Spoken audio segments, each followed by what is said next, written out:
नमस्कार। Hypatia media का बेहद खास सेगमेंट ओपन डोर में आप सबका स्वागत है। आज हम जिनसे मुलाकात करने वाले हैं वो हिंदी, मराठी, सिनेमा और नाटक में अभिनय करने वाले एक बेहद प्रयोगशील और चिंतनशील कलाकार हैं। तो चलिए मिलते हैं सुब्रत जोशी से। एक तो सबसे पहले thank you very much for calling me to this beautiful segment and Hypatia के सारे यूट्यूब व्यूअर्स को मेरा नमस्कार। And what as far as I know कि हाइपेशिया एक नई पहल करना चाहता है कि बहुत बार हम सोचते हैं कि कला बस ऐसी कोई चीज़ होती है जो हम लेके पैदा होते हैं और वो है तो है आप में और नहीं है तो नहीं है। But by now, I think many artists, like in other arts, हाँ ये कुछ हद तक सही है कि आप में कुछ एक चीज़ होती है, आपके पास कुछ एक ऐसे स्किल्स होते हैं या जिसको आप अपनी प्रकृति कहते हैं।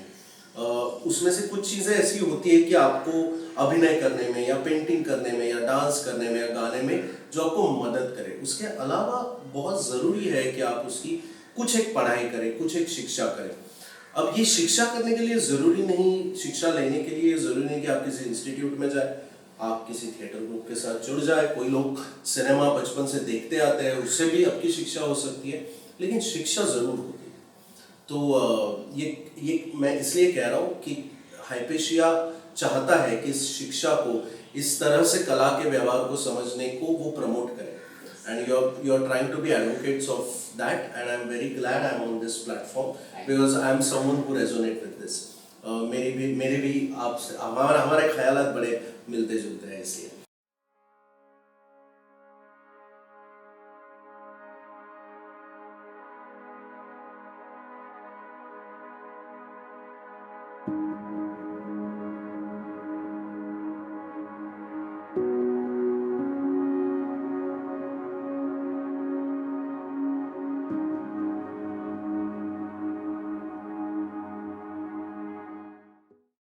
मेरा पहला सवाल आपसे ये है कि आपको अभिनय या नाटक पसंद आ रहा है, ये रियलाइज करने तक का आपका सफर कैसा था, आपका बचपन कैसा था?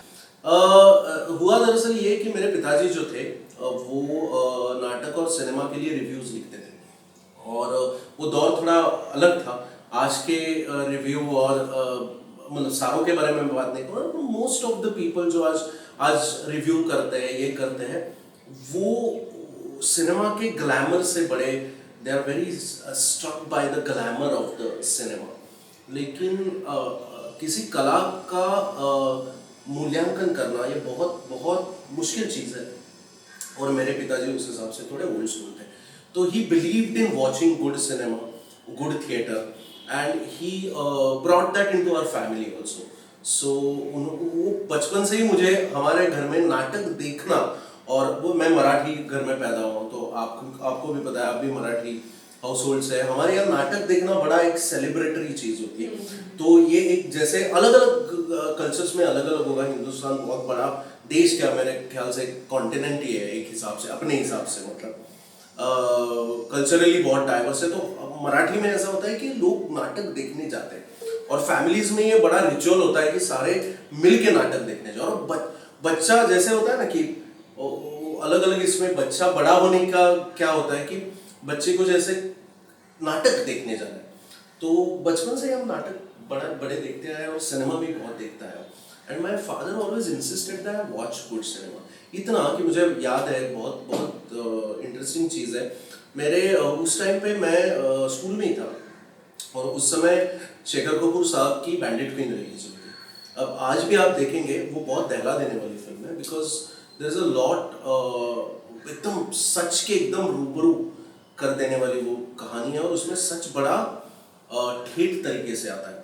तो इसलिए बहुत कारणों से वो फिल्म एडल्ट्स भी थी। मेरे पिताजी थिएटर ओनर्स को जानते थे, सिनेमा के राइटर, तो ही इंसिस्टेड कि he went to the owner of the theatre, वो जो सिनेमा हॉल था उसके मालिक के पास गए और उन्होंने बोला नहीं नहीं, मेरा बेटा छोटा है, वो 18 साल का नहीं है, लेकिन मैं चाहता हूँ कि वो ये फिल्म सिनेमा हॉल में देखे।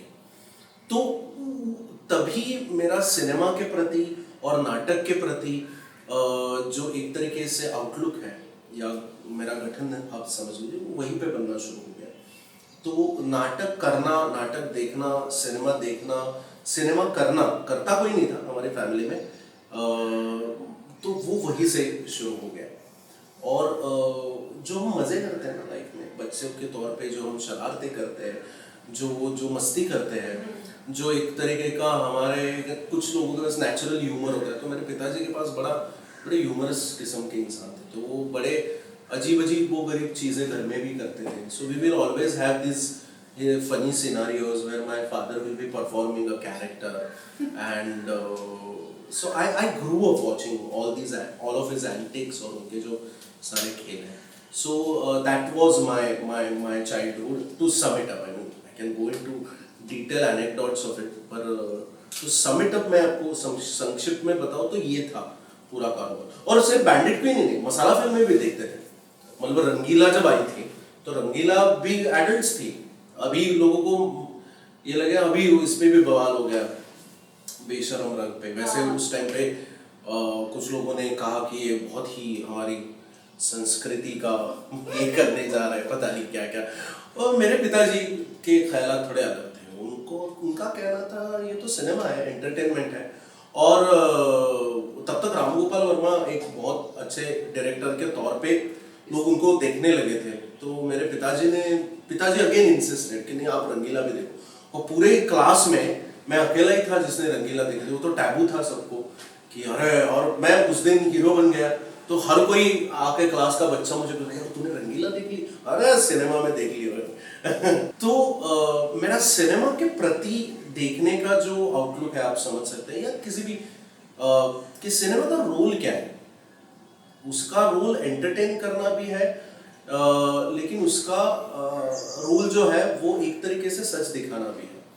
और वो हर किसी को देखना पड़ेगा.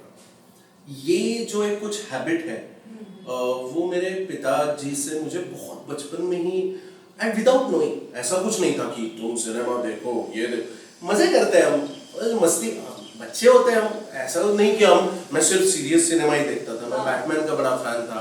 फिर अंदाज अपना अपना मुझे याद है, अभी तो कल्ट फिल्म मानी जाती है, लेकिन आपको ये सुनकर बड़ी हैरानी होगी कि अंदाज अपना अपना was a flop. Go Google it, it was a huge flop. And I remember हम बैंगलोर गए थे, मैं मेरे आई बाबा के साथ गया था. एंड बैंगलोर में एक मिनी थिएटर था. तो अभी तो सारे मिनी थिएटर हो गए, मल्टीप्लेक्स. तो उस टाइम पे मल्टीप्लेक्स जितने ऑडिटोरियम नहीं होते थे. उस टाइम पे ऑडिटोरियम जो होते थे, सिनेमा हॉल जो होते थे, बहुत बड़े होते थे.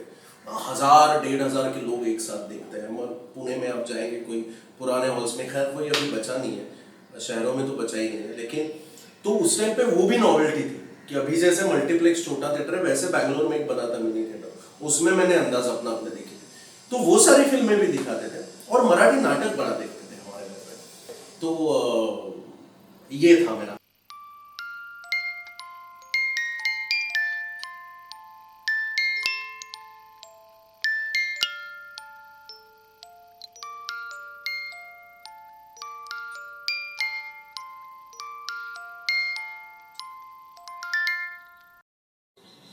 तो तुम्हारे घर में जो माहौल था वो एक तरीके से आर्ट अप्रिसिएशन जैसा ही था कि कह सकते हैं मतलब. तो तुम्हें लगता है कि अगर तुम कलाकार नहीं बनते, एक्टर नहीं बनते, फिर भी तुम एक इंसान बनने की प्रोसेस में वो तुम्हें मदद करता है, एक अच्छे इंसान बनने की तरफ तुम्हें वो ले जा सकता है या ले गया है? तो बिल्कुल, ये अच्छा सवाल है. ऐसा सोचा नहीं मैंने कभी ऑनेस्टली, क्योंकि पर हाँ यार, मतलब मुझे लगता है कुछ एक हिसाब से तो सिर्फ सिनेमा देखने से नहीं होता, ये मैं कह सकता हूँ. लेकिन हाँ, सिनेमा देखने से हो भी सकता है. जैसे कि अब ये बैंडिट क्वीन जैसे फिल्म है, ये मुझे याद है कि कुछ लोगों को ये सुन के बड़ा मतलब अचंभा होगा. मैं बहुत छोटा था टाइटैनिक जब आई थी, और उस टाइम पे ये है कि फिल्मों के पायरेसी बड़ी जल्दी हो जाती थी. तो फिल्म आ गई तो केबल वाला 1-2 दिन में उसको टीवी पे दिखा देगा. और मुझे अभी तक याद है, it's a very vivid memory, कि टाइटैनिक में एक सीन है कि जहाँ पे केट विंसलेट पूरी तरीके से अपने कपड़े उतार देती है और लियोनार्डो डिकैप्रियो उसका पेंटिंग स्केच बनाता है. अब उस टाइम पे तो बड़ा बवाल हुआ था कि लोग एक तरीके से ही, खैर जेम्स कैमरून उससे कुछ और ही दिखाना चाहता है। वो दिखाना चाहता है कि can we really look at the body at its bare, और वो बिल्कुल मतलब उसके कई उसके जो अगर उसमें जाए तो हम उसके 100 मीनिंग्स निकाल सकते हैं। ये मैं ये जरूर कहूँगा कि the idea of the scene was not only commodification of women's body और न्यूडिटी, मतलब कोई इंसान बिना कपड़ों के आया मतलब भाई बवाल हो गया, सब कुछ खत्म हो गया संस्कृति, ऐसा कुछ है नहीं उसमें। लेकिन हम ऐसा मानते हैं कि ऐसा हो जाए। तो अब मेरे साथ ये हुआ कि मैं और मेरे पिताजी दोनों मिलके ये फिल्म देख रहे थे। मेरी आई जो थी बैंक में काम कर रहे थे, और आपको याद होगा कि अभी अभी मुझे होता है या पता नहीं, लेकिन पहले 31 मार्च को ईयर एंड होता है, फाइनेंशियल ईयर एंड होता है। तो उस टाइम पे आप बैंक एम्प्लॉय जो होते हैं वो रात भर बैठ के बैंक में काम करते थे। तो I have a very vivid memory कि मेरी माँ जो थी वो रात भर बैंक में काम करने के लिए होती थी, और मेरे पिताजी और मैं वो टाइटैनिक फिल्म देख रहे थे, और वो सीन आ गया, और उसमें एडिट वेडिट कुछ नहीं था, वो केबल वाला चला रहा था, उसमें कुछ एडिट सर्टिफिकेशन भी नहीं था। अब किसी भी और हाउस होल्ड में हिंदुस्तानी मिडिल क्लास के मैं फट से चैनल लगा, क्या हो गया भाई साहब, बवाल हो गया। हाँ ये कुछ नहीं। तो मेरे पिताजी और मैंने देखी, और पहले तो मैं पागल हो गया, मतलब मैं मुझे पसीना आ गया, शायद मेरे पिताजी ने नोटिस भी किया होगा, और मेरे हाथ पांव कपकपाने लगे, और फिर भी हमारे यहाँ चैनल नहीं बदला गया। And I actually set through that whole scene, and my baba did not say a word about it. He did not even mention it. Now for me that scene or that whole experience did change a lot within me. बहुत बार क्या होता है कि वो जो वो जो अजीब सा उम्र होती है ना, 13-14 की, 12-13 साल का होगा है, तो वो उसमें इन सारे सेंसरशिप्स की वजह से हमें औरत की बॉडी को एक तरीके से देखने के हम आदी हो जाते हैं, और हमें समझ नहीं आता कि वो बहुत दूर तक रहता है, to a level where our all sexual desires are oppressed, and we start looking at women as something an object of almost जिसके बारे में मुझे ज्यादा पता नहीं, और उससे मेरे ख्याल से, और उससे वो शुरुआत होती है और बाद में बहुत सारी चीजें उसमें कंट्रीब्यूट करती है। लेकिन जैसा मैं हूँ वैसा ही ये दूसरा जेंडर जो है वो वैसा ही है, जैसा मैं हूँ वैसा ही है। हाँ खैर बायोलॉजिकली कुछ चेंजेस होंगे, लेकिन that's it. That other gendered person is also a person, so वो जेंडर से हटके अपने आप पर्सन पे बात आ गई। तो और इससे मैं डेफिनेटली बेहतर इंसान हूँ। मैं ये नहीं कहूँगा कि मैं परफेक्ट इंसान हूँ, लेकिन मैं जब आसपास देखता हूँ तो मस्कुलिनिटी की, मर्द होने की कुछ एक हमारे यहाँ व्याख्या है, और वो तोड़ के आप अलग तरीके, और बहुत बार मर्दों को पता नहीं चलता साला ये जो सारा पैट्रियार्की है, ये जो सारा सेक्सुअल ऑपरेशन है, ये मेरे ऊपर भी बहुत हावी हो रहा है। उसी से सारे सेक्सुअल वायलेंस और जो ईव टीजिंग के मसले हैं, ये सारे ये वही से शुरू होते हैं। तो मेरे ख्याल से मैं ये नहीं कहूंगा कि एक मैंने टाइटैनिक देखी और मैं पूरा एक दिन में बदल गया, लेकिन ये धीरे धीरे जरूर हुआ। तो एक ये मैं इंसिडेंस आपको बहुत क्या कहूंगा, I can say it for sure that looking at cinema in a certain way, या सिनेमा जिस तरीके से, कि एक तरीके से सिनेमा सिर्फ सिनेमा नहीं होता, वो फिलोसफी भी होती है, नाटक भी एक फिलोसफी होती है। और आप एज अ पेरेंट किस तरीके के नाटक और किस तरीके का सिनेमा और किस तरीके से अपने बच्चों को दिखाते हो, उसका बहुत गहरा असर आपके बच्चों पे हो सकता है। एंड नाउ आई फील कि पीपल जो ऑर्थोडॉक्स घरों में पले बड़े हैं, उनको जितना मुश्किल होता है अच्छा इंसान बनने में, अगर आप एक तरीके से लिबरल और एक तरीके से प्रोग्रेसिव या इस तरीके के प्रोग्रेसिव घर में पले बड़े हो, तो डेफिनेटली आप इंसान के तौर पे अच्छे होते हो। जब आप इंसान के तौर पे अच्छे होते हो तो आप बेहतर सोशल पर्सनालिटी होते हो। अगर आप बेहतर सोशल पर्सनालिटी होते हो तो आप समाज और अच्छे तरह, हम क्या at the end of the day हम क्या चाहते हैं? हम खुशी चाहते हैं, पीस चाहते हैं, हार्मनी चाहते हैं, हर कोई इंसान मजे लेना चाहता है। और बिल्कुल ये ऐसी एक खुश सोसाइटी बनाने में बिल्कुल आप अपने एक्शन से और वर्ड से सबकॉन्शियसली कंट्रीब्यूट करते हैं। और and to conclude whatever I said, अब ये भी है कि कुछ अच्छा सिनेमा है जो ये उसका इंटेंशन ये नहीं होता कि आप वो कि जो जर्नलिज्म में होता है कि आपको सच्चाई से रूबरू कराए, लेकिन वो करा ही देता है, वो ना चाहते हुए भी करा देता है। तो जब बैंडिट क्वीन जैसी फिल्म मैंने देखी तो मुझे लगा यार मुझे जो अपना देश पता है या जो मैं किताबों में पढ़ता हूँ अपने स्कूल की किताबों में या जो भी पॉपुलर मीडिया टीवी न्यूज़ उस टाइम पे भी 90s के भी देखा, उससे परे कुछ हिंदुस्तान है और कुछ चीज़ है जो गलत है और गलत है तो गलत है।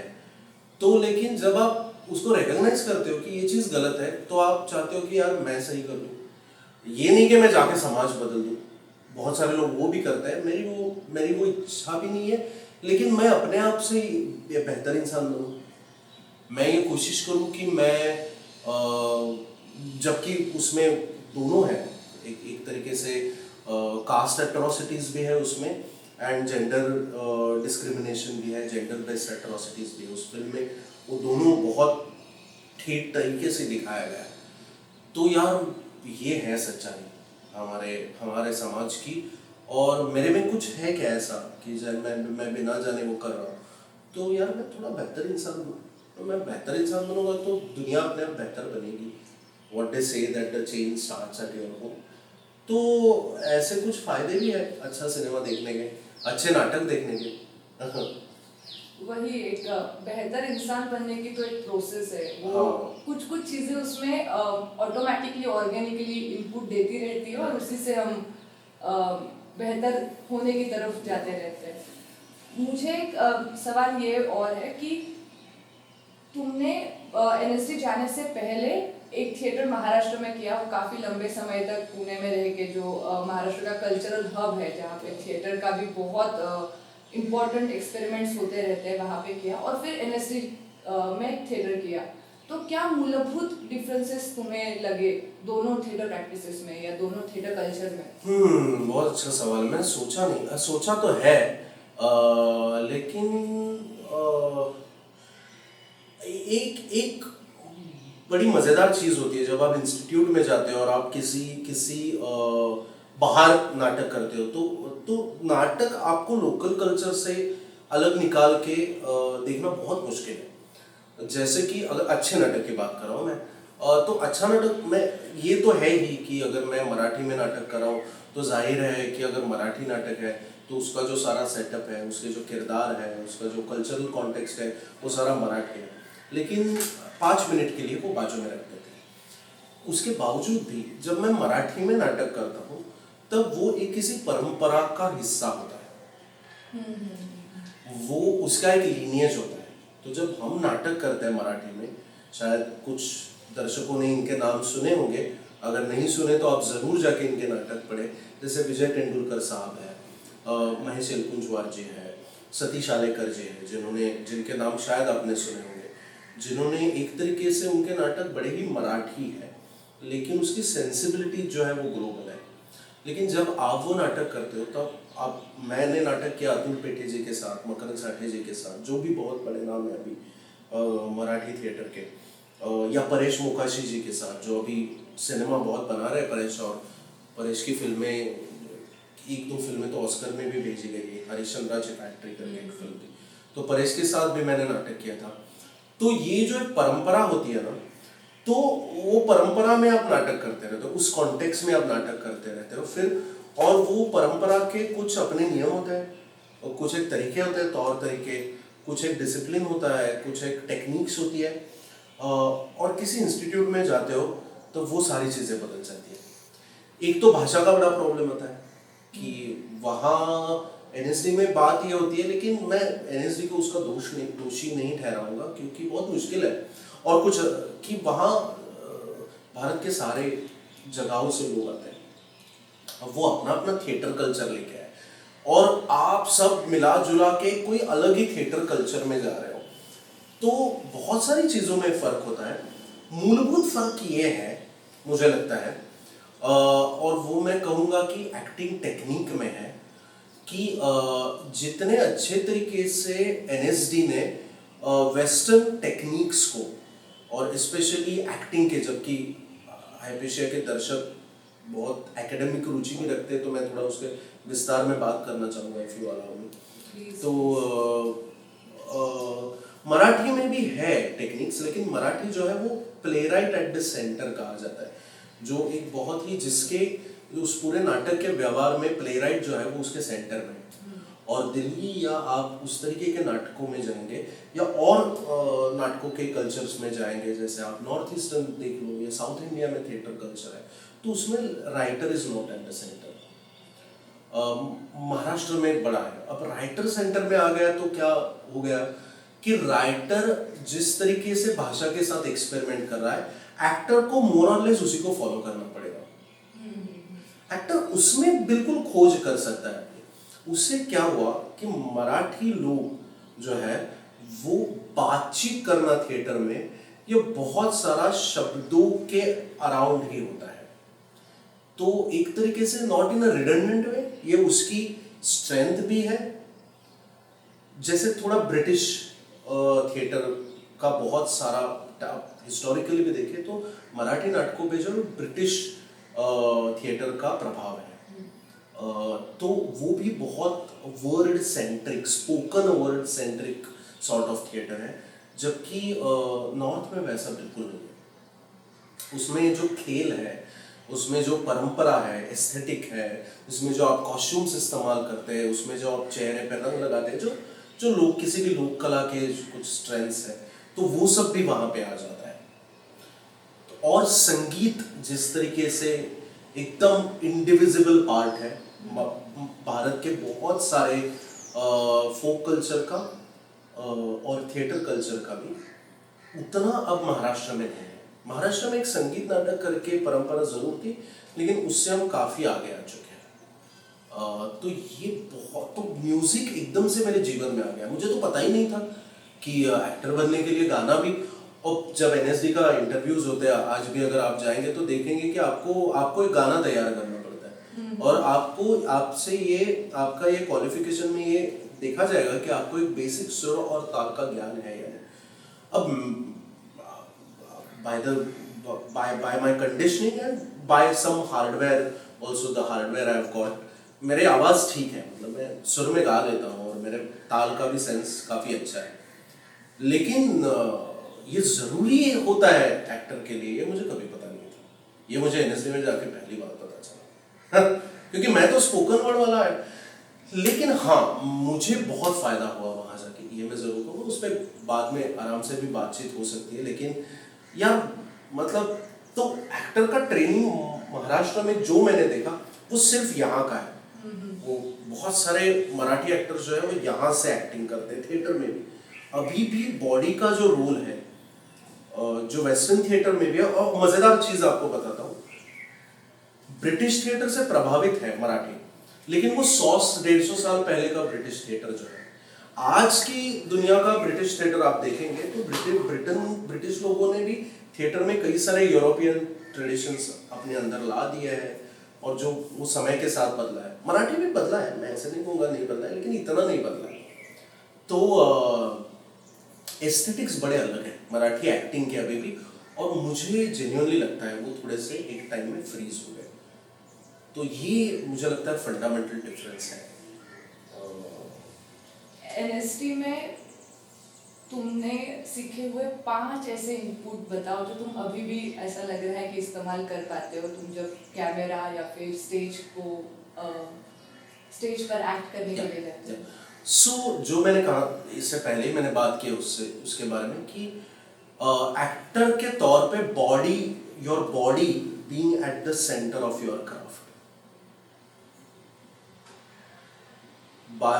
प्रॉब्लम ये हो गया है कि मराठी ट्रेडिशन में हम वाणी पे इतना ज्यादा फोकस करते हैं कि बहुत बार शरीर भी एक तरीके से कोई इमेज तैयार कर सकता है, शरीर भी बिना बोले कई सारी चीजें कन्वे कर सकता है। ये हमें बिल्कुल समझ ही नहीं आता।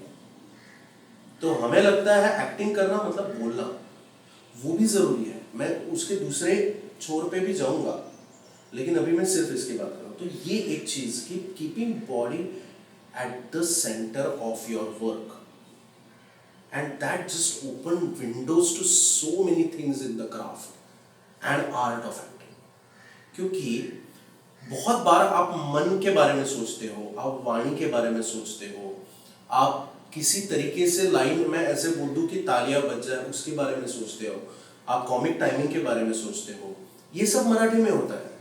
लेकिन दिक्कत ये होती है, और मन के भी सोचते हैं कि मैं ऐसे सोचूंगा, लेकिन बहुत बार आपके मन में ही है उसका how do I execute it in my acting, you can only do it through your body, and that is what last 100 years of acting theory has been about, and the evolution of acting theory आप देखते जाओ तो last में जो सबसे important काम किया, इस पे भी डिबेट हो सकता है, मेरे हिसाब से ग्रोतोवस्की ने किया, जो एकदम प्रिंसिपली जिसने एकदम तोड़ा किसी चीज, वो बोलता है एक्टर की body at the centre of the craft और आर्ट ऑफ एक्टिंग में होनी चाहिए।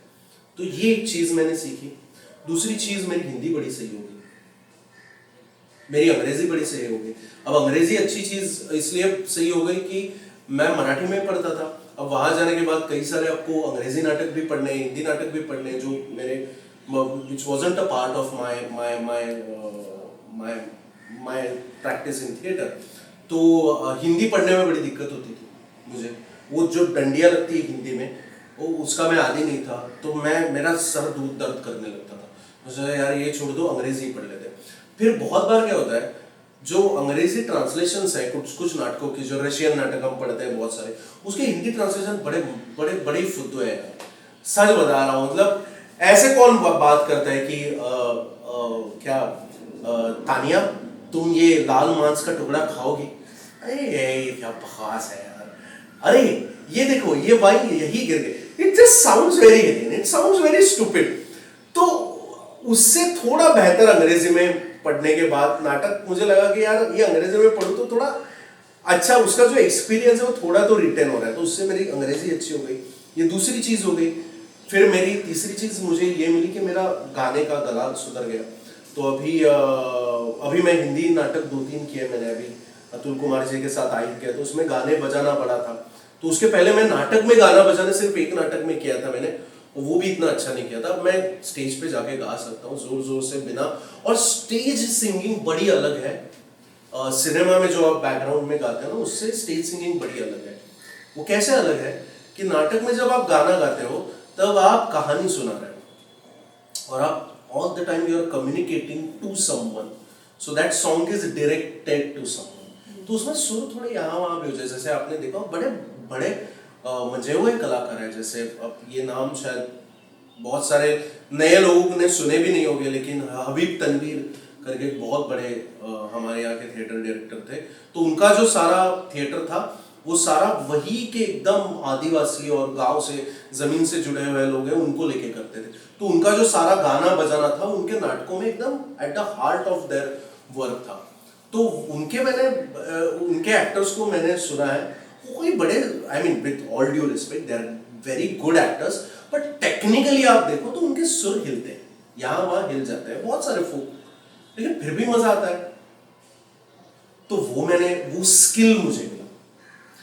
देन उसके बाद तीन हो गए। चौथी सबसे बड़ी चीज बहुत अहम ये हुई कि बहुत सारे सवाल थे मेरे मन में एक्टिंग के क्राफ्ट को लेके, और मुझे लगता है अगर आप किसी एक्टिंग इंस्टीट्यूट में जाओ तो ये जरूरी है कि आपके ऑलमोस्ट 90% ऑफ सवाल तो वहां पे उसके आपको टैंजिबल आंसर्स, या आपको कुछ ऐसे नुस्खे मिलने चाहिए, या आपको कुछ ट्रिक्स मिलने चाहिए, स्किल्स मिलने चाहिए, एक्सरसाइजेस मिलने चाहिए, जो आप उसको अगर करें तो आपको उसका फायदा होना चाहिए।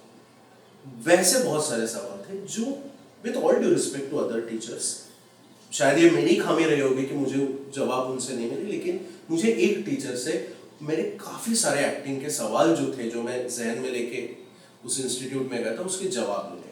वो उनका नाम है आदिल हुसैन। और आदिल हुसैन का नाम आपने बड़ा सुना होगा, अभी तो सिनेमा में बहुत बड़ा अच्छे अच्छे किरदार करता है वो, लेकिन उस टाइम पे तो फुल टाइम टीचिंग में थे आदिल का। तो बहुत अहम चीज़ आप पूछेंगे कि भैया आप एक्टिंग करने जाते हो तो पहला सवाल आप क्यों पूछो, यार डर बड़ा लगता है। जैसे आपका भी थोड़ा शुरुआत में वो नेचुरल है। अभी तो हम मस्ती से आराम से रिलैक्स बैठ के बातें कर रहे हैं, ये कर रहे हैं, अभी तुरंत से किसी ने एक्शन बोल दिया, तो कुछ हो जाता है। या ये होता है कि कोई स्टेज खुलता है और हमें पता है आज शो हाउसफुल है यार, और मान लो ऊपर से आके स्टेज कोई बहुत बड़े नसीरुद्दीन शाह साहब बैठे हैं मेरा नाटक देखने आए, डर तो लगेगा आपको। और वहीं पे आपका एक्टिंग टीचर आपको पहली चीज आके बता देगा, to act well you have to relax. तो मैं पूछूंगा भाई रिलैक्स हूँ कैसे? अब आपको अभी बात कर सकते हैं ना विस्तार। तो एक बड़ी मजेदार चीज बताता हूँ। तो नसीर साहब आए थे हमारे यहाँ पढ़ाने के लिए, और नसीर जी आ रहे हैं। नसीर वो एंटिसिपेशन भी बड़ा होता है ना। नसीर जी आए क्लास में पहले दिन, और पहले दिन उन्होंने एक एक्सरसाइज दी, और एक्सरसाइज देके वो कोई करने लगा तो एकदम से चिल्लाए रिलैक्स रिलैक्स। अब भाई साहब, अब टू बी फेयर आप सब बताओ, जो जो अभी अभिनेता हो या कोई अभिनेता ना भी हो, आपने नसीर साहब की पर्सनालिटी देखी है। अब उनके पर्सनालिटी का इंसान मेरे से 5 फुट दूर खड़ा होके चिल्ला रहा है relax relax. How am I supposed to relax? I know I have to relax. पर मुझे ये पता चला कि हम सोचते हैं कि बहुत बार सर कहते हैं ना कि यार तू ये ठीक कर दे, हाँ सर मैं I keep it in mind. तो ये सिंसियरिटी से कुछ नहीं होने वाला, आपको सही ट्रिक भी तो आनी चाहिए। How do I relax every time I go and perform in any given condition? यहाँ थर्माकोल है, जैसे आप एक्टिंग में देखा होगा, यहाँ थर्माकोल है, यहाँ मेरा कैम, और उसके 2 मिनट पहले बहुत सेंसिटिव सीन करना है, मेरा डीओपी चिल्ला रहा है लाइट इधर खिसका है, फिर जगह। और हमारे जैसे जो, मैं तो अभी उस कैटेगरी में आ गया हूँ, मराठी में तो खैर मेरे साथ ये नहीं होता, लेकिन जब हिंदी में काम करने जाता हूँ तो ये सबका एक्सपीरियंस रहा होगा कि जो कैरेक्टर एक्टर्स है उनका लास्ट में लगता है शॉट, और हर समय जब भी हमारा शॉट लगता है लाइट जा रही है, ये आपने सेट पे देखा यार लाइट जा रही है, तो वो एंजाइटी पे। अब ये सब में मुझे परफॉर्म करना है, तो how do I relax? What is the trick? And those tricks और those skills were given to me for the first time by Adil Hussain, because he had the similar questions and he made that effort to actually go into a laboratory and really experiment with his own body, and उसके साथ 7-8 और actors भी थे जिन्होंने बहुत मेहनत करके ये ट्रिक ऑफ एक्सरसाइजेस या टिप्स और ये लाए, और मेरे ख्याल से those are very precious tools.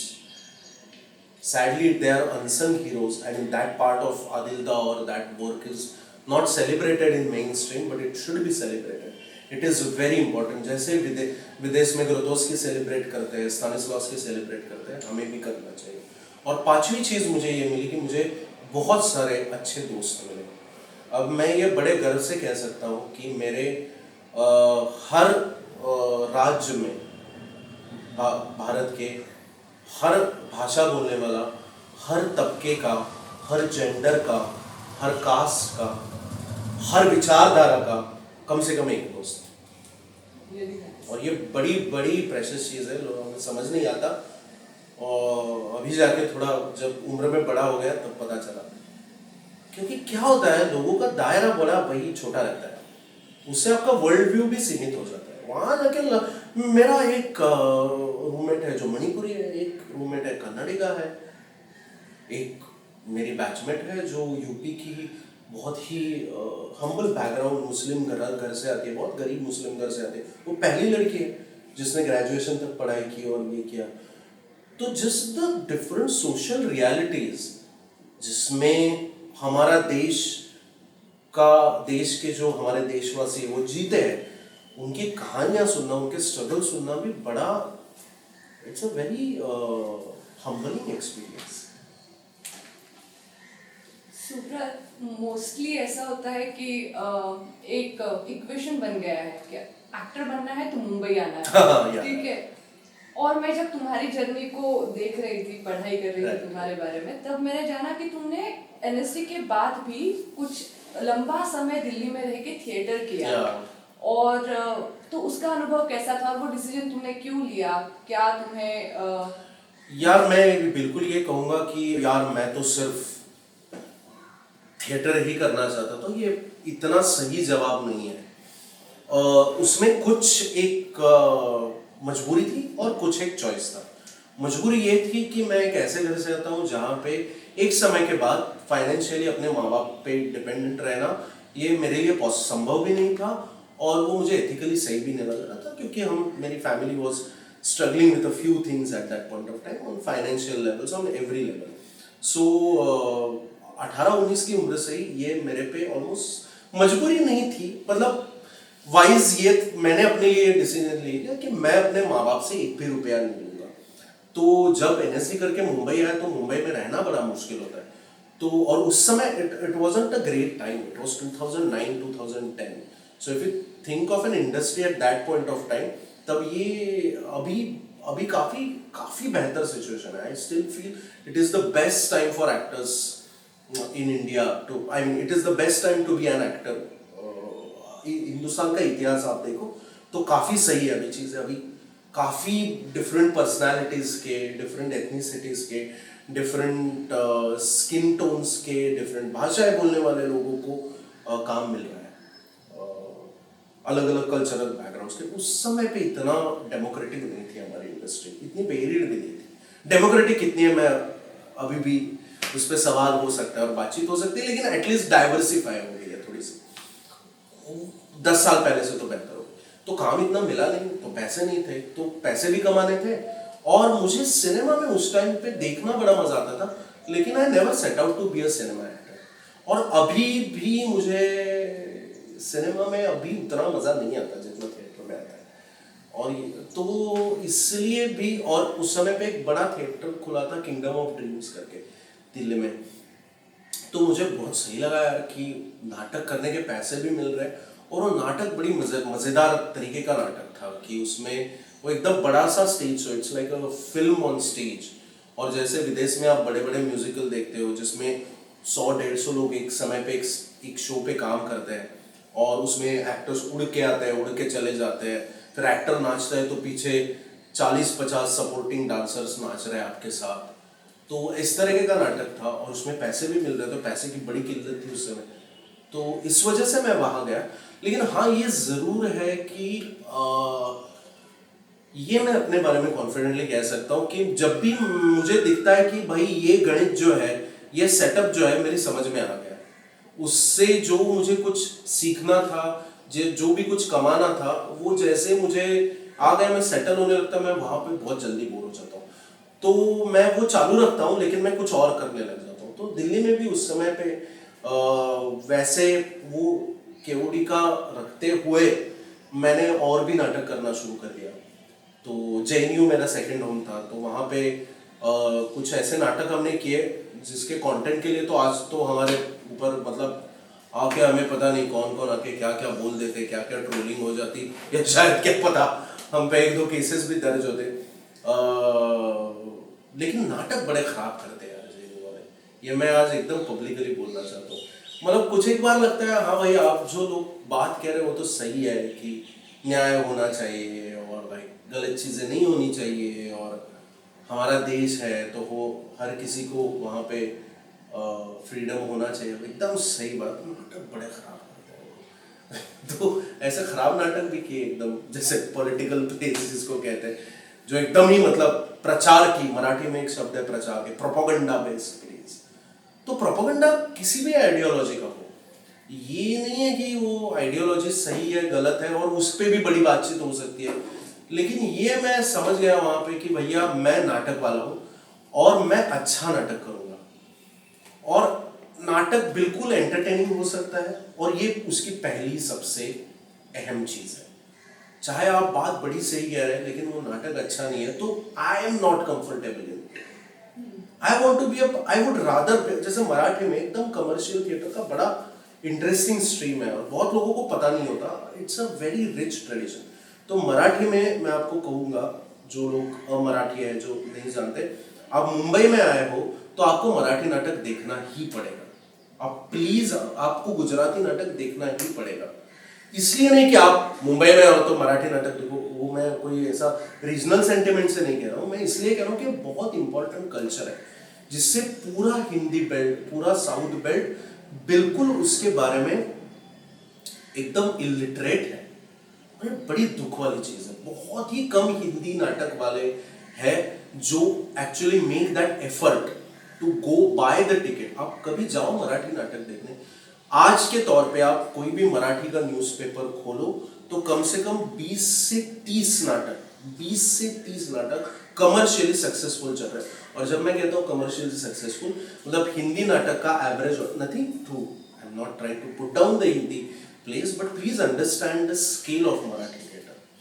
It is 3 times larger than Hindi theatre in every sense. अब हिंदी नाटक में 300-400 लोग आ गए तो लोग खुश हो जाते हैं, वो फुल हाउस हो जाता है शोज। अरे मैं तो आजकल ऐसे नाटक देख रहा हूँ 50 और 60 लोगों के थिएटर में नाटक हो रहा है। हमारे यहाँ कम से कम 800 से 900 लोग एक शो में आते हैं और एक वीकेंड पे हम 4 शोज करते हैं कम से कम। तो महीने में हम 15 शोज करते हैं and it's a touring theatre company. So सुबह हमने पार्ले में किया तो शाम को हम बोरीवली में करते हैं, दूसरे दिन सुबह ठाणे में करते हैं और दूसरे दिन शाम को हम इसमें करते हैं।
मराठी मालिका हो, फिर मराठी मूवीज, मराठी नाटक, समांतर नाटक और कमर्शियल नाटक, हिंदी समांतर नाटक, हिंदी वेब सीरीज और फिल्म, इन सब में जब तुम काम करते हो तो एज अ अभिनेता तुम क्या ऐसे चेंजेस करते हो खुद में जब एक्टिंग कर रहे हो तब, या फिर क्या करना पड़ता है?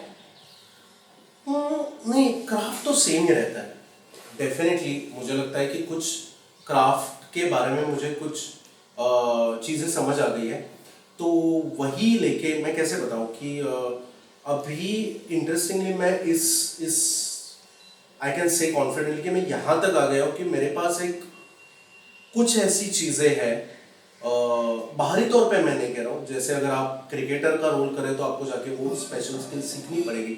या अभी मैंने पिछले साल एक फिल्म की थी जिस फिल्म को नेशनल अवार्ड मिला, गोश्रे का पैठणी जी करके, तो उसमें मैंने एक फूल बेचने वाले का काम किया था। तो मुझे एक सीन ऐसा था कि जिसमें वो बात करते करते एकदम से इस तरीके से बुके बना देता है कि उसका रोज का काम है। तो ज़रूर मुझे 20, 22, 25 बार बुके बनाने पड़े, मुझे ऐसे इस तरीके से बुके बनाना सीखना पड़ा कि ये मेरा रोज का काम है। बात कर रहा हूँ, जैसे आप किसी भी फूल फ्लावर वेंडर को देखेंगे वो बहुत आसानी से वो चीज़ कर देते हैं, वो स्किल की मैं नहीं बात कर रहा हूँ। लेकिन बाकी जो कैरेक्टराइजेशन बनाने के बाद यहाँ तक मैं आ गया हूँ कि हाँ मेरे पास ये रंग है, ब्रश ऐसे चलाता है, इससे मैं अलग अलग पेंटिंग ज़रूर बनाता हूँ। लेकिन फर्क नहीं है यार ज़्यादा मेरे ख्याल से। मैं कोशिश करता हूँ कि मैं उतनी ही शिद्दत से काम करूँ और उतने ही अनुशासन से काम करूँ, मेरी कोशिश तो ये रहती है। पर मतलब एज अ एक्टर तुम्हें वो फर्क नहीं लग रहा है ऐसे तुम कह रहे हो, पर कैमरा का कोई भी मीडियम जो है वो एक इंसान एक कैमरे की लेंस तुम्हें देख रहे हैं और यहाँ पे लाइव थिएटर में 1000 लोग देख रहे, तो वो तो एक तो फर्क मुझे लगता है कहीं ना कहीं होता है क्या? या डेफिनेट हाँ उस हिसाब से बहुत सारा होता है। जैसे मैंने पहला वेब शो जब मेरा किया जो पिछले साल रिलीज हुआ, एक्चुअली उसके पहले साल मैंने शूट किया, मुझे याद नहीं, मराठी में था, जॉबलेस करके, काफ़ी इंटरेस्टिंग है, इट्स अ सस्पेंस थ्रिलर। और उसमें वो एक मैं जो किरदार वो उस एक आदमी की कहानी है जो टूटता जाता है बाय जैसे जैसे स्टोरी आगे जाती है। ना वेब शो का मजा ये है कि वेब शो के सीजन्स आते हैं, वो कहानी कभी भी खत्म नहीं होती। तो मुझे ये समझ आ गया है कि यार मैं 6th एपिसोड के 5वें सीन में कुछ ऐसा कर देता हूँ और वहां पे उस किरदार का ट्रैक चला जाता है। वहां पे अब आपने जो बड़ी बड़ी फेमस सीरीज है, अब लैक ऑफ मुझे अभी याद नहीं आ रही, पर गेम ऑफ थ्रोन्स आप याद रखते हो यार, सीजन 6 के लिए आप 5वां खत्म हो गया, 6ठे के लिए आप 1 साल रुके हुए। आपको याद है कि 5वें सीजन के 3rd एपिसोड में ये किरदार वहां के क्या वॉल के बगल में ऐसे ऐसे कर रहा है। हाँ। वहां पे उसका ट्रैक छूट गया। अब आपको अपने अभिनय को इस तरीके से, रोल को इस तरीके से कंसीव करना पड़ेगा, आपके एक्सप्रेशंस को इस तरीके से कंसीव करना पड़ेगा कि आपका ऐसा इम्पैक्ट आ जाए कि आपने वहां पे छोड़ दिया तो लोग 1 साल रुके हुए हैं कि आपकी कहानी का वो जो छूटा हुआ है मल्टीपल ट्रैक्स में, आपकी कहानी कैसे आगे जाएगी। तो मुझे लगता है ये बहुत अलग है वेब शो में जब आप रोल कंसीव कर रहे हो रादर देन फिल्म या नाटक। क्योंकि फिल्म में आपको पूरा आर्क मिल जाता है, वो कहानी खत्म हो जाती है, आप बंद कर देते हो पर्दा, unless you have sequels and all. But I mean even if you have sequels, you generally is a different story और इस तरीके से होता है। वेब शो में ये या नाटक में तो पूरा ये हो गया, खत्म हो गया, चले गए, right. So that is definitely there. And second thing I think why theatre becomes very beautiful is because of the repetition. तो फर्क ये है कि जैसे मैं प्रोड्यूस भी करता हूँ, तो हमने एक नाटक बनाया अमर फोटो स्टूडियो, जिसके हमने 450 शोज हम कर चुके। अगेन कमिंग बैक टू क्यों मराठी नाटक आपको देखना चाहिए, क्योंकि हमारे लिए 400 शोज करना कोई बड़ी बात नहीं है। अब आप सोचो 400 शोज जब आप कर रहे हो, you need different set of skills than giving 2 or 3 takes. या इवन जब कोई आप हिंदी नाटक करते हो, मुश्किल से आप कोई मतलब हिस्ट्री जिसने क्रिएट की है हिंदी नाटक की पिछले, उसने मुश्किल से 100 शोज किए होंगे। You in Marathi you have plays, plenty plays who have performed over 500 shows. Now you need different set of skills. क्योंकि आपने एक बार ये रोल कंसीव कर लिया, आपने ये नाटक कंसीव कर लिया, अब आप जी रहे हो, आपके आसपास की दुनिया बदल रही है, और आजकल तो दुनिया इतनी फास्ट बदल रही है। You should be able to incorporate all of it. You have to keep evolving that role. उस नाटक का जो खेला है, वो खेला उतना फ्रेश रखना और इतने मजे से करना, नई नई चीजें लाना उसमें। और नई चीजें मतलब मैं ये नहीं कह रहा हूँ कि मैं कुछ एडिशन कर दूँ या जो राइटर ने लिखा हुआ है उसमें कुछ नया डाल दूँ, ये भी हो सकता है, लेकिन बिना ये किए हुए भी मैं ये खेल कैसे हर बार ताजा रख सकता हूँ, हर बार उतना ही एंटरटेनिंग रख सकता हूँ। So that is a very different skill than cinema acting. Cinema में एक शॉट मिल गया भाई साहब, और कभी बार खराब भी लगता है क्योंकि बाद में पता चलता है यार I wish I could go back and correct this. नाटक में कर सकते हैं, नाटक में you just have to wait till the next show comes. और मराठी नाटक कर रहे हो वो तो आपको हर वीकेंड पे तो मिल ही जाएगा, वीकडेज में भी शो मिल जाएगा। ये फर्क है, ये तीन फर्क जो एकदम ही स्ट्रॉन्ग है, जो मुझे अभी तक समझ आया। तो अब मैं वेब शो में जब शो काम कर रहा हूँ, मैं हर बार सोचता हूँ कि मैं ऐसा अपना ट्रैक में ऐसा कुछ कर दूं कि लोगों को ही लगे यार ये किरदार वापस आ जाए, ये किरदार वापस आ जाए। कोशिश तो रहती है, अभी देखते हैं। अमर फोटो स्टूडियो, मैंने जितने मराठी नाटक मेरे कॉलेज के दिनों में देखे थे, उनमें बहुत एक अलग नाटक था, मुझे वो बहुत पसंद भी आया था। उसका सेटअप, उसके कैरेक्टर्स, उसकी स्टोरी लाइन, ये कम से कम मराठी थिएटर के जो भी स्क्रिप्ट्स होते हैं, जिस तरीके के प्लॉट्स होते हैं, उसमें वो डिफरेंट एंगल था और एक एक्सपेरिमेंट था। फिर मैं देखती हूँ कि अतुल कुमार सर के साथ आपने आयन किया, उसके बाद अमितेश के साथ अभी जो गोवा में तो प्रोमोनेट थिएटर परफॉर्मेंस था। सो ये सब एक्सपेरिमेंट करने का मोटिवेशन कैसे आता है? तो यार मोटिवेशन ऐसा कुछ मैं कहूँगा नहीं, मतलब मेरी फितरत ही है वो मैं कहता हूँ। मैंने जो कहा कि मैं जब कभी सेटल हो जाता हूँ ना, वो लगता है ये खेल मुझे समझ आ गया है, इसमें अब यही बस करना है तो ये रिजल्ट आ जाएगा, तो मेरा इंटरेस्ट चला जाता है। सो और दूसरी मैं ये जरूर कहूँगा कि कोविड ने मुझे बड़ी सीख दे दी। कोविड में अलग अलग लोगों के बारे में अलग अलग ये किया, लेकिन जो इम्परमानेंस ऑफ लाइफ जिसे आप कहते हैं, तो वो एकदम ही आपके मुंह पे आ गया। जैसे एक्टिंग पढ़ते वक्त भी मैंने सुना था, आदिल दा मेरे टीचर बहुत बार इसके बारे में बात करते हैं। वो एक बात करते हैं कि शमन्स जो थे, शमन्स मतलब अमेरिका जो हमारा ये है, तो अमेरिका जब यूरोपियंस ने जाके उसको इन्वेड किया, और इन्वेड ही किया उसके पहले बहुत बहुत वहाँ पे इंडिजिनियस ट्राइब्स आए थे, वो ट्राइबल लोगों को शमन्स कहते हैं। तो उनका ये मानना होता था, वो ऐसे उनमें एक ऐसा फिलोसॉफी थी, और जीने की फिलोसॉफी ऐसे जैसे हिंदुस्तान में हमारे यहाँ कोई भी फिलोसॉफी होती है, अच्छी हो बुरी हो उस पर बात हो सकती है, लेकिन वो सारा फिलोसॉफी हमारे जीने का हिस्सा होती है। वैसे ही उनके साथ था। तो वो कहते थे कि हम अपनी डेथ जो है, we are carrying it on our left shoulder. तो कभी भी हम आज कभी भी गुजर सकते हैं, दैट्स ट्रू। और कोविड में एकदम हमारे सामने आ गए। तो आप कोई भी एक्शन, जो वो मानते हैं शमन्स कि कोई भी आप एक्शन करो, वह ऐसी करो कि ये आपकी पृथ्वी के ऊपर की लास्ट एक्शन है, ये आप, this is the last action of your life time. वो कोविड के बाद जो है एकदम सबको समझ आ गया, यार कभी भी खेला खत्म हो सकता है। और आजकल तो कभी 30s में भी लोग जा रहे हैं, 40s में भी जा रहे हैं। That's the reality, we need to confront it. तो अब क्या करें?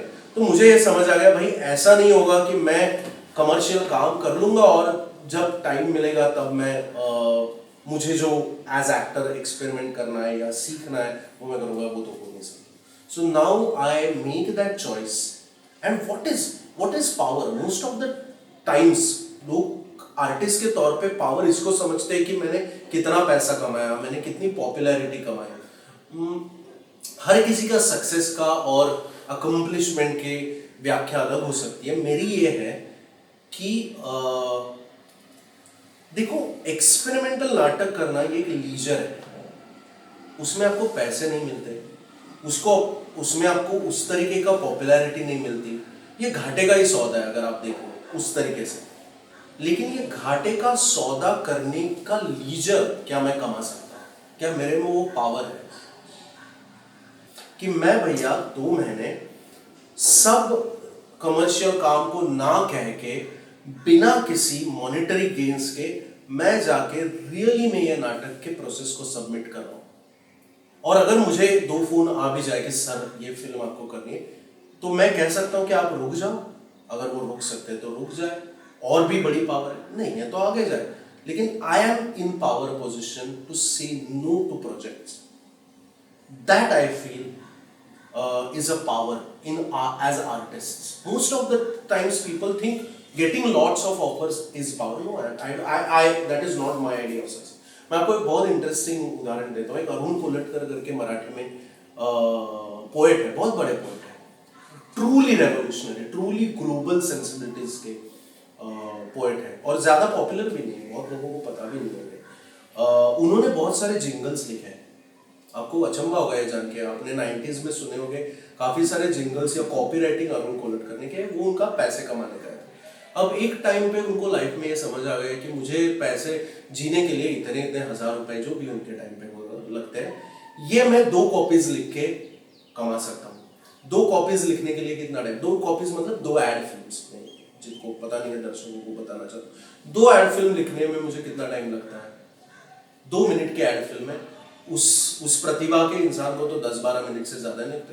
मैं महीने में जब 20 मिनट काम करता हूँ तब मुझे महीने का पैसा मिल जाता है। बाकी टाइम पे मैं अपनी कविताएं लिखूंगा जो मैं अपना चॉइस है।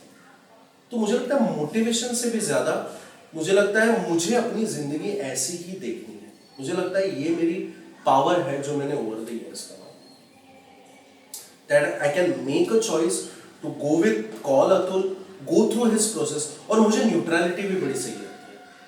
जैसे कि अलग अलग क्लस्टर्स हैं, जैसे आप अगर एकदम हिंदी सिनेमा में एकदम पॉपुलर काम कर रहे हो तो ठीक है, लेकिन उसके बावजूद भी आप सब जगह पे उस तरीके से एक्सेप्ट नहीं होंगे। तो लोगों को बहुत बार लगता है हिंदी सिनेमा में, हिंदी फिल्म जगत में पॉपुलर बनना यही सब, मतलब ये एक्टर का भाग ध्येय। नहीं, बिल्कुल नहीं है। बहुत सारे क्लस्टर्स हैं और बहुत सारी जगह है जहाँ पे आप एकदम ही मतलब खोखले लग जाएंगे। आपके कला का, आपके पॉपुलैरिटी का, पैसे का कोई अहमियत नहीं। तो मुझे ऐसी सेटअप्स बड़े अच्छे लगते हैं कि आप जाते हो न्यूट्रल, वहाँ आपको कोई नहीं जानता और आपके काम जब आप करने लगते हो तो धीरे धीरे लोगों का परसेप्शन बदलता है और लोग आपसे प्यार करने लगते हैं, लोग आपको रिस्पेक्ट देते हैं, लोग आपको सराहने लगते हैं, लोग आपका काम अप्रिशिएट करते हैं. I love to that kind of, so I really love places where I'm absolutely unknown, where I have to go and prove myself. And that it is not an ego trip, you understand. It also affirms my faith in my tools. Those tools which have been tangibly passed on to me by my teachers.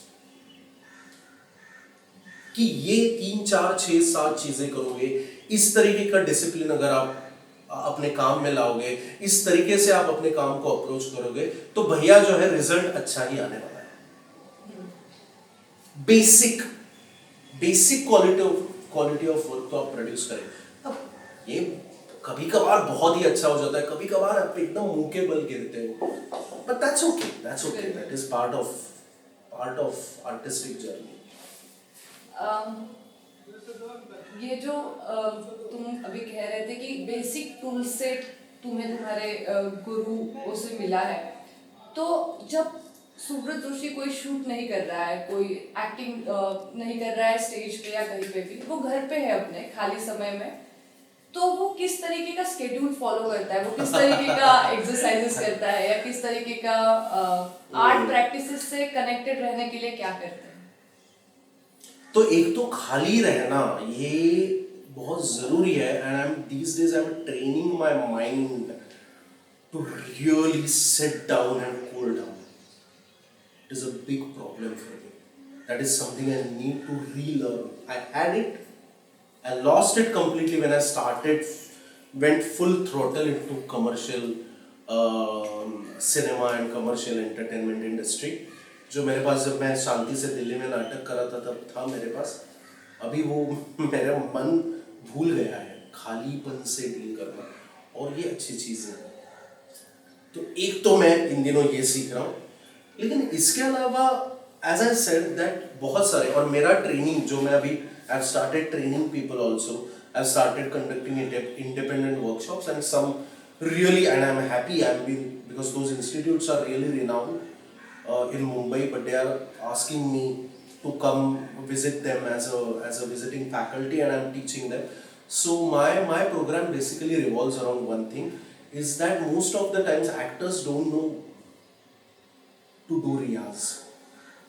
अगर आप किसी classical singer से पूछो, classical musician से पूछो, painter से पूछो, they all know what does it mean to keep their skills intact. आप वॉरियर से पूछो, किसी मार्शल आर्टिस्ट से पूछो, स्पोर्ट्समैन से पूछो, सबको पता है.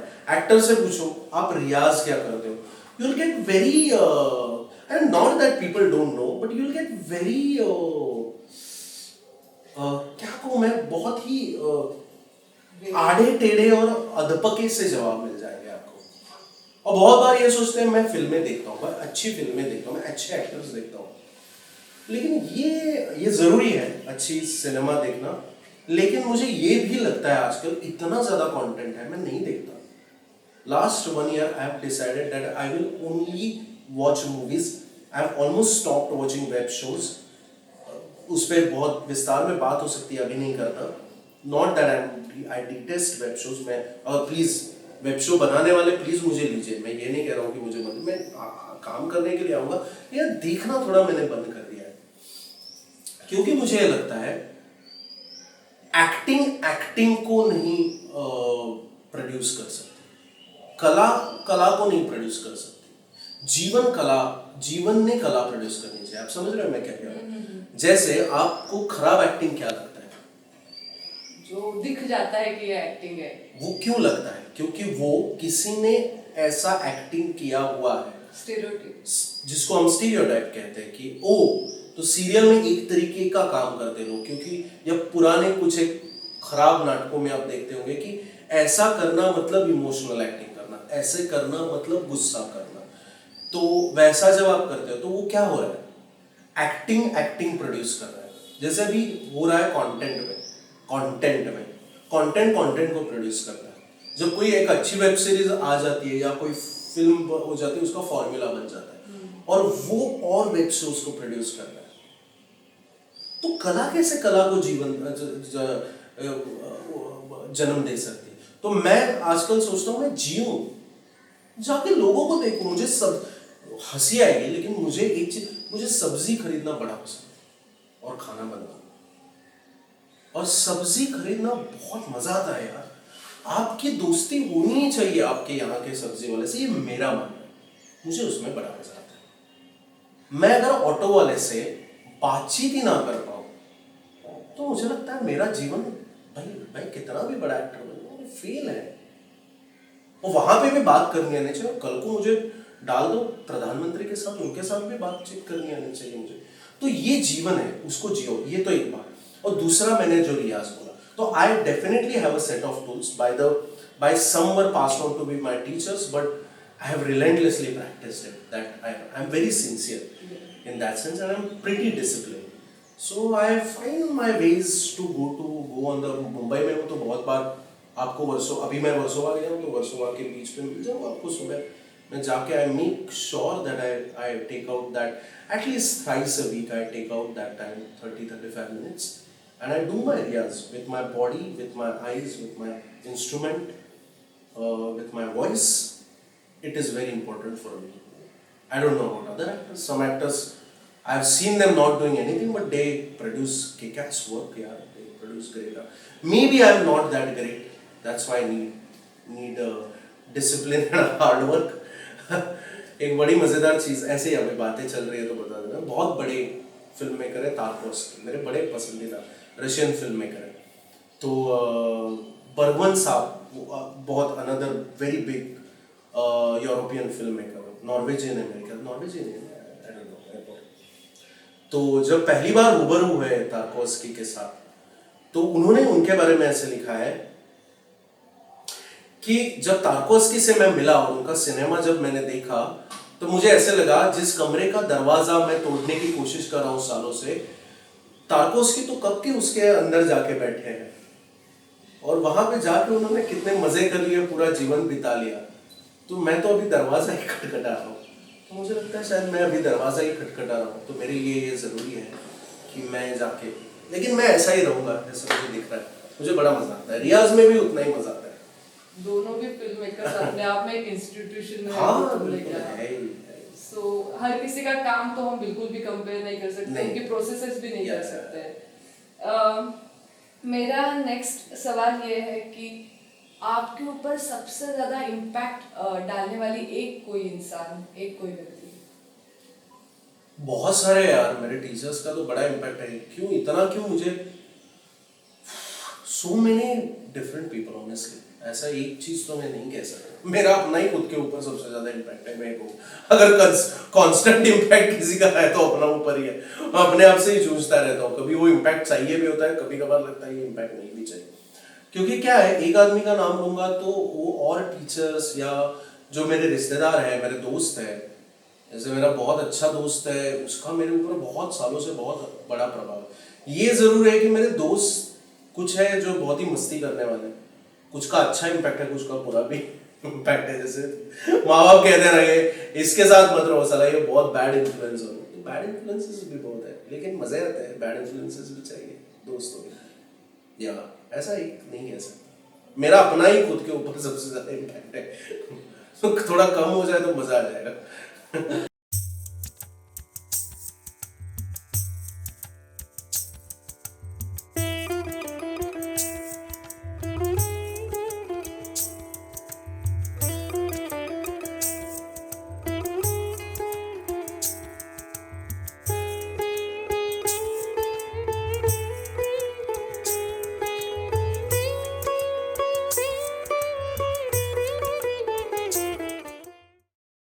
समय के साथ आपकी एक्टिंग कैसी ट्रांसफॉर्म हुई है, ये बताइए। तू ही बता यार, तू देख रही है मेरा काम।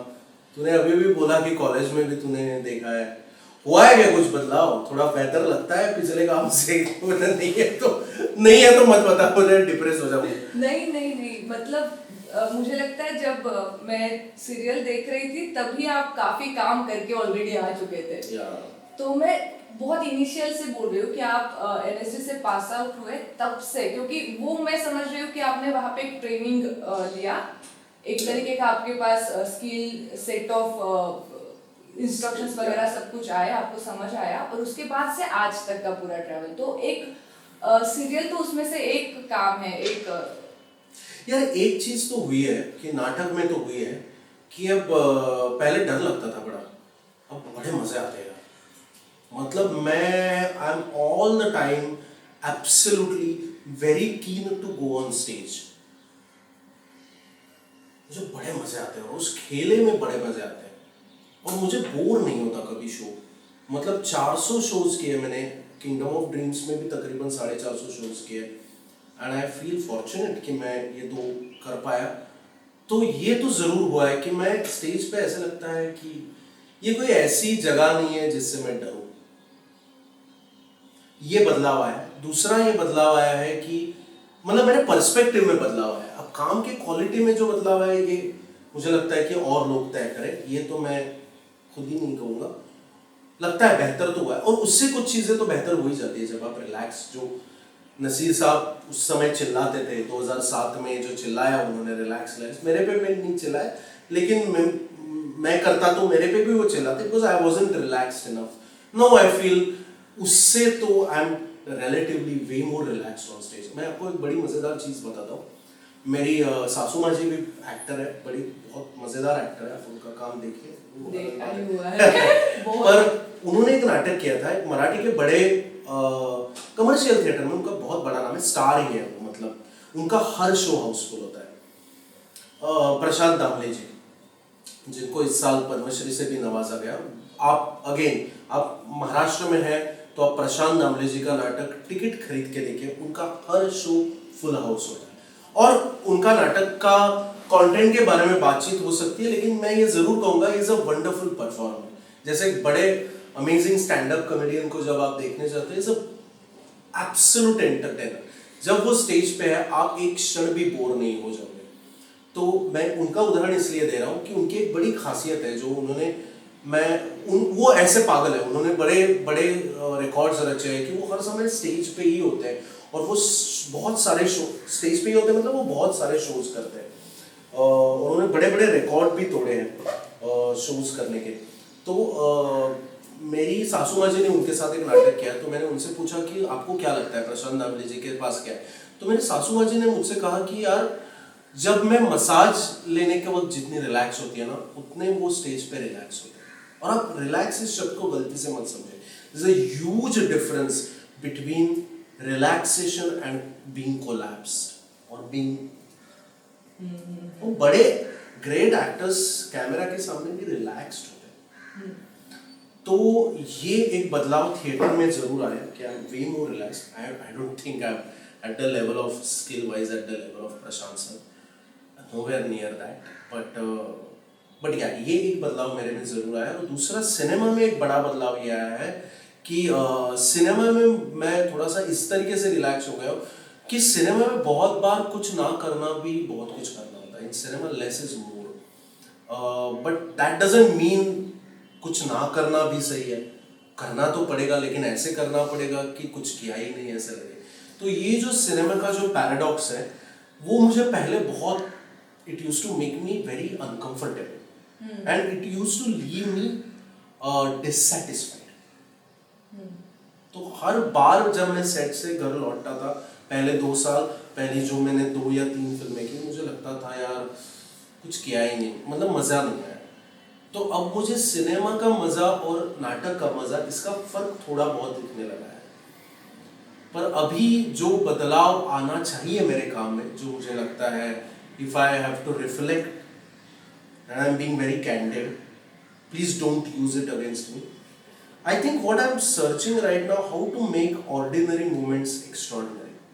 जो great actors करते हैं ना, जो हिंदुस्तान का, अगर आप इंडिया का, अगर आप भारत का एग्जाम्पल लेना चाहे तो इरफान खान साहब मुझे उस तरीके के एक्टर लगते हैं जो किसी भी आम चीज को एक्स्ट्राऑर्डिनरी बनाते थे।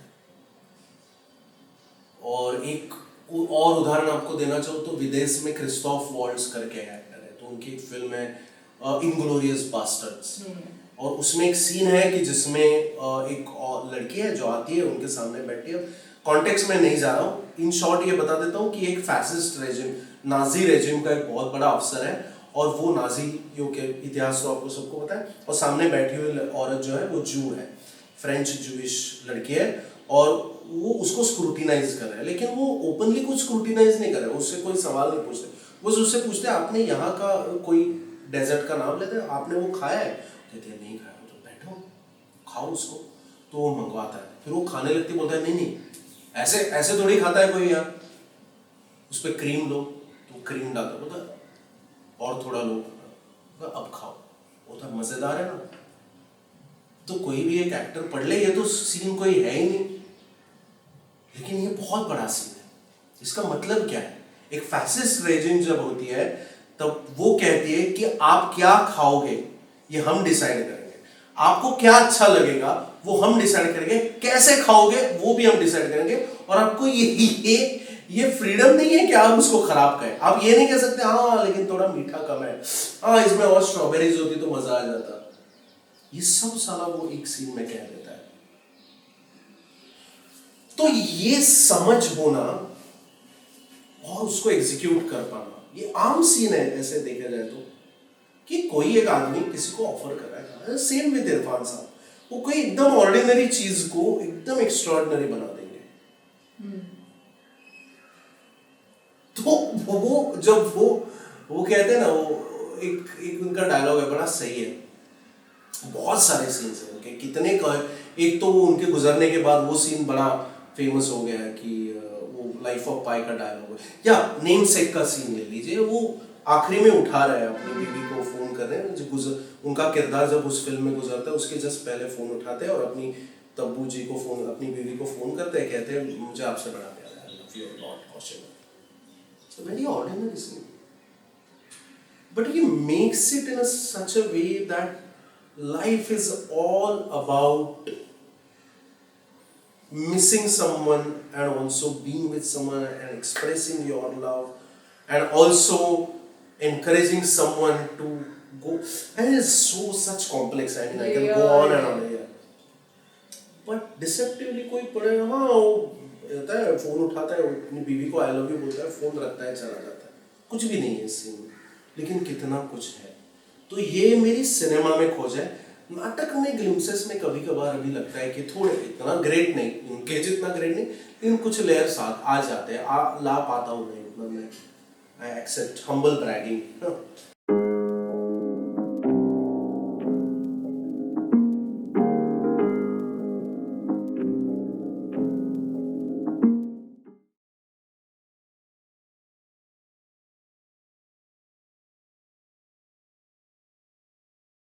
कला का काम ये हो सकता है कि लोग, कि बहुत बार हमें क्या सिखाया जाता है, मुझे जो अभी लगता है ना कि हम बहुत ये कहते हैं कि हमारी संस्कृति का पता होना चाहिए लोगों को, है होना चाहिए, मुझे इस किसी की जरूरत नहीं, मुझे पर्सनली लगता है लोगों को क्या चाहिए, मैं कैसे सोचूं, हमें क्या चीज इंसान बनाती है, हमारी सोचने की कैपेसिटी और हमारे सोचने के तरीके। हमें लोगों को लगता है फिलॉसफी मतलब कोई बहुत बड़ी चीज है, नहीं है भैया, फिलॉसफी ये है कि आप कैसे सोचो, तो कोई हमें सोचने का तरीका ही नहीं सिखाता, तो मुझे लगता है नाटक ऐसी एक चीज हो सकती है जो आपको सोचने का, देखने का, महसूस करने का कोई तरीके दे सकती है, that can enable you with the tools of thinking, how to think. And he is saying that drama is exposure, it can expose things, it is confrontation। तो ये है कि जब कन्फ्रंट एक्सपोज हो जाती है, जैसे सच कहते हैं, आपने सच एक्सपोज कर दिया, तो सच कड़वा भी होता है और प्रखर भी होता है, कहते हैं ना मराठी में प्रखर होता है और चुभता है, तो कन्फ्रंटेशन तो होगा ही, क्योंकि सच बहुत बार आपकी जो धारणा है उससे अलग होगा, उसको तोड़ेगा, तो कन्फ्रंटेशन होगा। It is a contradiction. Yes, it is a contradiction because in so many ways theater is contradiction. It will advocate something, but at the same time it will go against it. Also, the thing is, the theater in itself is a contradiction because you suspend your disbelief that it is not real, we all know theater is not real, but we suspend our beliefs and we think it to be real. So there is a contradiction in it, and it leads to analysis. So if it is a good theater analysis, what is analysis? कि मैंने ये सोचा, ये देखा, इस सच को जाना, और इससे मुझे पता चलता है कि ये है कंस्ट्रक्शन. सो वो कंस्ट्रक्ट कर रहा है, अलग अलग चीजों पे कंस्ट्रक्ट कर रहा है, तो मैं रियलिटी रिकंस्ट्रक्ट कर रहा हूँ. So it is construction, but I think he means reconstruction. And it also constructs your opinion, it constructs your worldview, it reconstructs your, it recognizes something, it recognizes that if there is such a, and eventually to the awakening of understanding. It awakens you in a certain way कि ये है भैया, ये सच है, ये इंसान की, और सच ऐसा नहीं कि सच है मतलब किसी इंसान को उसने स्ट्रिप कर दिया. नो, ये इंसान की ये फितरत है, हम ऐसे हैं, या इस समय के हिस्टोरिकली लोग ऐसे थे, ऐसे हैं. ये कुछ जैसे घाशीराम कोतवाल, आप नाटक देखते हो तो आपको पता चलता है कि ये पावर का रिलेशनशिप होता है एक सोसाइटल स्ट्रक्चर में, और बहुत सारी चीजें. पर कोई भी एक स्टेट जो रिलीजन को इस्तेमाल करके जब टोटलिटेरियन बनने लगता है, तब ये होता है. So you'll see all of this in any good play or any great play.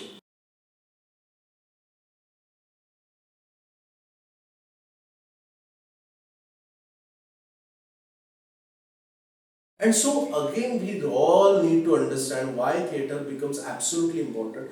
Because so many times, and you keep asking me, why I keep going back to Atul Kumar's play, Amitesh Grover's play, is that because those are kind of directors or theatres who dwell into theatre like this, who are making that effort to tell people the truth about life and the social situation. And I would like to resonate with those kind of plays. And cinema sadly doesn't give you that leisure for many reasons, for the business aspect of it. So I won't say cinema, but the films, the mainstream films which we see, I love them. I will continue to do them for different reasons. And I will continue to do theatre for these reasons.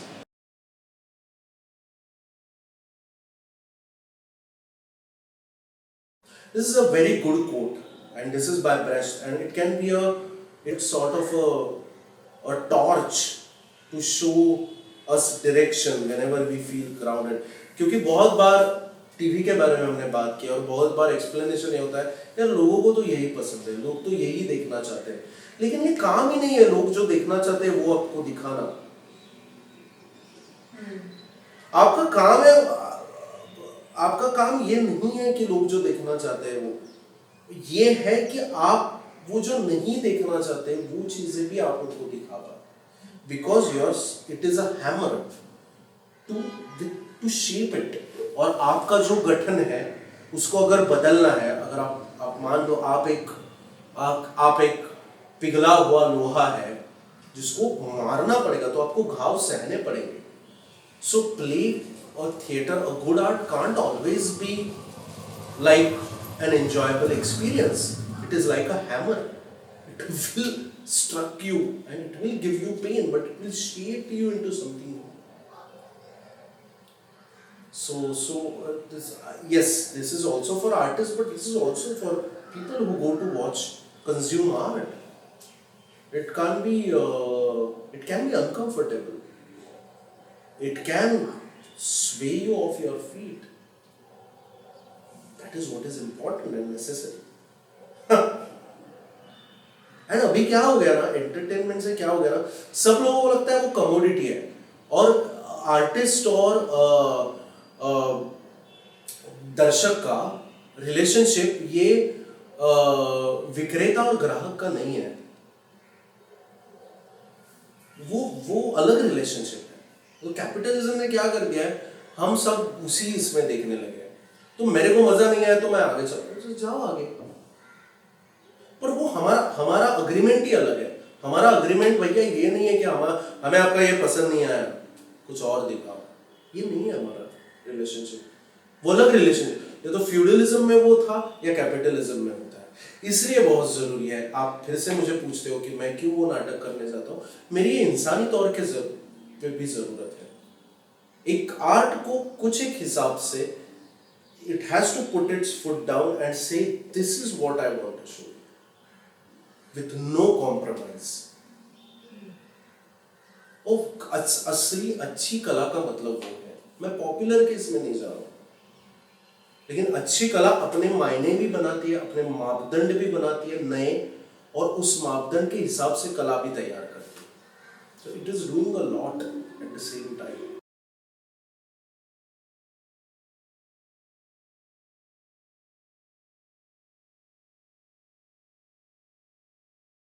I'll be honest, I'm at the periphery of cinema making. I think you should, someone who has a better expertise on cinema should reflect on it. I'm still understanding. Cinema में मैं बहुत ही नया हूँ, और मैं नाटक में भी नया हूँ. ऐसा नहीं कि मैं बहुत बड़ा कोई तोप बन गया हूँ, लेकिन पता नहीं, सिनेमा थिएटर का चाइल्ड है या कुछ और ही है, सब खोज रहा है. सिनेमा नया भी है ना. आपको ये सिनेमा को ये थोड़ा सा, मेरा एक दोस्त है, मैं ये खुद नहीं कह रहा हूँ, मेरा एक दोस्त FTI में अभी पढ़ाता है, नाम नहीं बताऊंगा, नेम ड्रॉपिंग में कोई मतलब नहीं है, उन्होंने FTI में पढ़ा था, बड़ा अच्छा टीचर है, वहाँ का अभी परमानेंट फैकल्टी हो गया है. तो उसने बड़ी सही चीज़, मैं उसका एक लेक्चर अटेंड करने गया था ऐसे मस्ती के लिए, तो उसने बड़ी सही चीज़ कही कि आपको ये समझना पड़ेगा कि सिनेमा नया भी है यार. It's a 100-year-old art. Theater has been there for 3,000 years. Painting has been there for 10,000 years maybe.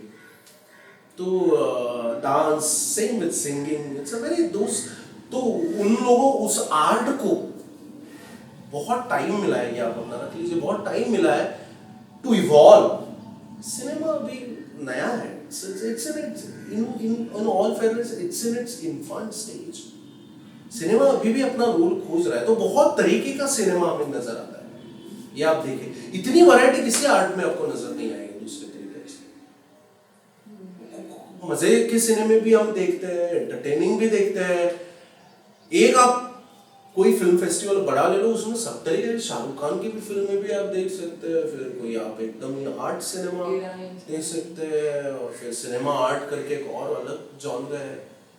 तो आई डोंट नो यार, और मैं तो खैर बहुत ही सिनेमा का I'm getting used to that medium.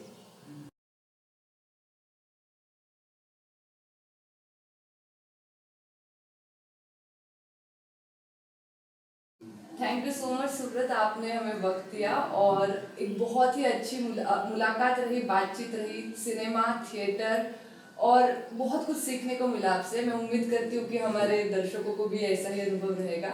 बहुत बहुत शुक्रिया मुझे बुलाने के लिए, क्योंकि बड़ी विस्तार से और इतना आराम से कभी बात होने की जगह बहुत कम रही है. और ये कंटेंट प्रोडक्शन का जो मसला हो गया है, उससे क्या होता है, कभी बात गहराई तक पहुंचती नहीं है, क्योंकि हमारा सब जो है कैप्सूल में हो गया है. 1.5 मिनट का वीडियो दिखाओ, छोटे में बताओ, संक्षिप्त में बताओ. कुछ चीजें संक्षिप्त में नहीं बयां की जा सकती. कुछ चीजें हैं जिनको आराम से, विस्तार से, एकदम जैसे कहते हैं ना, आराम से मटर गश्ती करते हुए वैसे ही वो बातें की जा सकती है. वो फलसफा वही लय है उसकी. तो आपने ऐसा सोचा, ऐसा हाइपेशिया के पूरे YouTube चैनल के अंदर इतना समय का वीडियो बनाने का, इसलिए आपको एक मेरी तरफ से एक अलग शुभकामनाएं और मेरा धन्यवाद आपको, क्योंकि ऐसे हो नहीं पाता. और मेरी सारे दर्शकों से गुजारिश है कि आपको अगर ये वीडियो पसंद आया है तो लाइक का बटन ज़रूर दबाइए, और प्लीज़ सब्सक्राइब कीजिए, क्योंकि जब आप किसी भी चैनल को सब्सक्राइब करते हो तो उनको ऐसे वीडियोस बनाने में काफ़ी मदद मिलती है. और सब्सक्रिप्शन फ्री है, तो एक बटन दबाने में आपको कितनी मुश्किल होगी. तो बटन दबा दीजिए, लाइक का बटन दबा दीजिए, और शेयर का भी बटन दबा दीजिए, और साइड में एक घंटा होगी, उसको भी दबा दीजिए. तो आपको नए नए वीडियो जब आएंगे तो आपको पता चलेगा. तो हाइपेशिया के सारे दर्शकों को मेरा ढेर सारा प्यार, और हाइपेशिया की पूरी टीम को मेरी बहुत सारी शुभकामनाएं.